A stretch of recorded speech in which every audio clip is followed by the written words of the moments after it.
Sekjen DPP Partai Gerindra Sugiono menilai pilkada melalui DPRD lebih efisien dari berbagai sisi, diantaranya mulai dari proses penjaringan kandidat, mekanisme pemilihan hingga penggunaan anggaran dan ongkos politik. Menurutnya pilkada oleh DPRD tidak menghilangkan esensi demokrasi dan dapat diawasi langsung oleh masyarakat dengan lebih ketat. Pilkada melalui DPRD juga dapat mengurangi potensi polarisasi di masyarakat yang kerap muncul dalam pilkada langsung. Meski begitu, Sugiono mengatakan rencana itu harus dibahas dan dikaji secara mendalam dengan melibatkan seluruh unsur dan elemen masyarakat. Saya kira ini adalah sesuatu yang perlu kita pertimbangkan. Oleh karena itu, satu dari sisi efisiensi, baik itu proses, mekanisme, dan juga anggarannya, kami mendukung rencana untuk melaksanakan pilkada lewat DPRD. Kalau kita melihatnya accountability-nya itu lebih cenderung lebih ketat. Kenapa? Karena kalau misalnya tidak langsung kan dipilih oleh DPRD yang merupakan perpanjangan tangan dari partai-partai politik.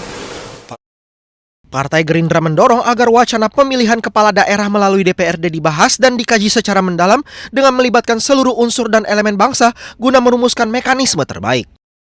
Dari Jakarta, Tim Liputan iNews melaporkan.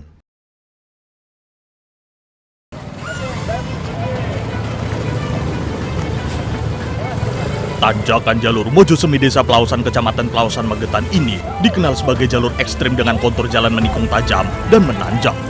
Meski ekstrim, jalur ini dipilih wisatawan karena lebih dekat menuju Karanganyar, Jawa Tengah. Berbekal potongan kayu, belasan anggota polisi Satuan Samapta berjaga memantau kendaraan yang mengalami masalah seperti gagal menanjak. Bahkan, mereka juga harus menggantikan pengemudi karena banyak wisatawan yang baru pertama melalui jalan ini dan mengalami kesulitan mengendalikan kendaraan. Kesiagaan ini menjadi rutin dilakukan selama masa libur panjang baik Nataru maupun Lebaran demi keselamatan pengguna jalan.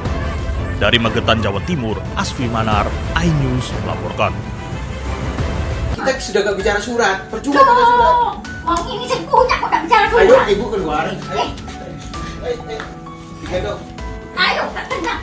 Kasus pengusiran nenek dari rumahnya di Surabaya, Jawa Timur terus menjadi sorotan.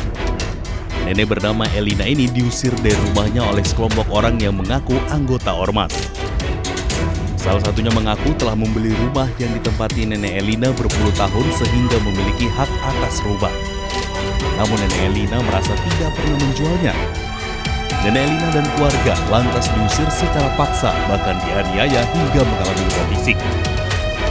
Menteri Sosial Saifullah Yusuf pun langsung bereaksi. Selain meminta penyelesaian kasus, Mensos juga menekankan setiap persoalan yang menyangkut kelompok rentan harus diselesaikan dengan cara yang baik dan berkeadilan. Lantaran lansia, anak-anak, dan penyandang disabilitas adalah kelompok rentan yang harus difasilitasi dan dilindungi. Mari, ya, lansia, anak-anak, penyandang disabilitas, itu adalah kelompok-kelompok rentan yang kita lindungi. Harus kita fasilitasi, kita berikan perlindungan. Kalau memang ada masalah, diselesaikan dengan baik, ya, supaya orang tua kita, kelompok-kelompok rentan ini benar-benar bisa memperoleh hak-haknya. Kini polisi telah menetapkan 2 orang sebagai tersangka. Salah satu tersangka bernama Samuel telah berhasil ditangkap, sementara 1 tersangka lain masih dalam pencarian. Tim Liputan iNews melaporkan. Ayo, gak tenang. Lih. Ayo, terus. Oke, kok bersyukur di gini? Keluar.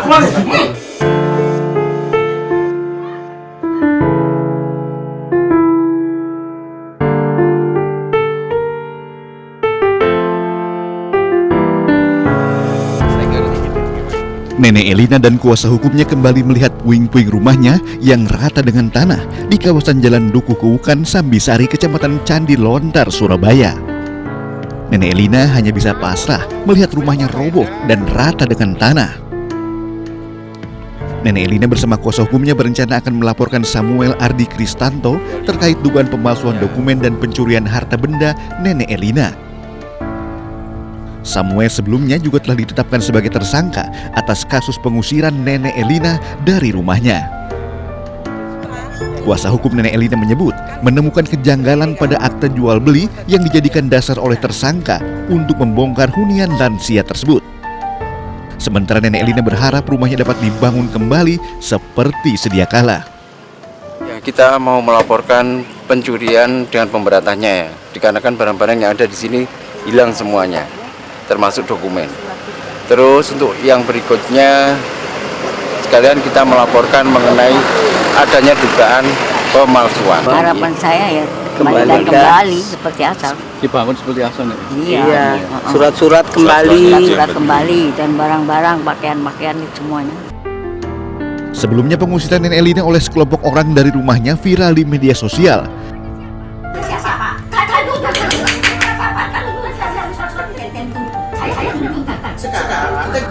Tidak hanya diusir, kelompok yang diduga ormas ini juga membongkar rumah nenek berusia 80 tahun tersebut. Nenek Elina bahkan diseret hingga diangkat paksa keluar rumah. Tidak hanya itu, sejumlah berkas pribadinya juga dirampas. Dari Surabaya, Jawa Timur, Rahmat Ilyasan, iNews melaporkan.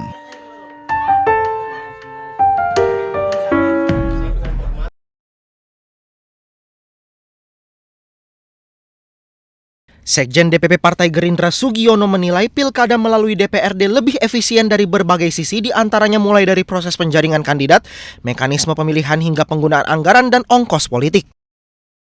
Menurutnya pilkada oleh DPRD tidak menghilangkan esensi demokrasi dan dapat diawasi langsung oleh masyarakat dengan lebih ketat.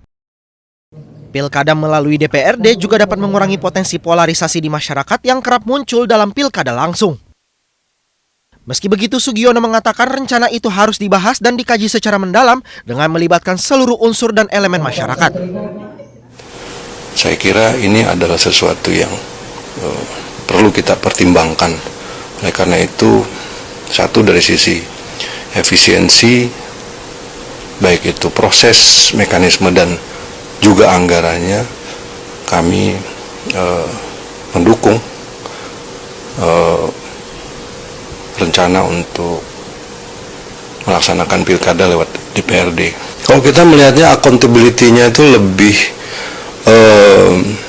cenderung lebih ketat. Kenapa? Karena kalau misalnya tidak langsung kan dipilih oleh DPRD yang merupakan perpanjangan tangan dari partai-partai politik. Partai Gerindra mendorong agar wacana pemilihan kepala daerah melalui DPRD dibahas dan dikaji secara mendalam dengan melibatkan seluruh unsur dan elemen bangsa guna merumuskan mekanisme terbaik. Dari Jakarta, Tim Liputan iNews melaporkan.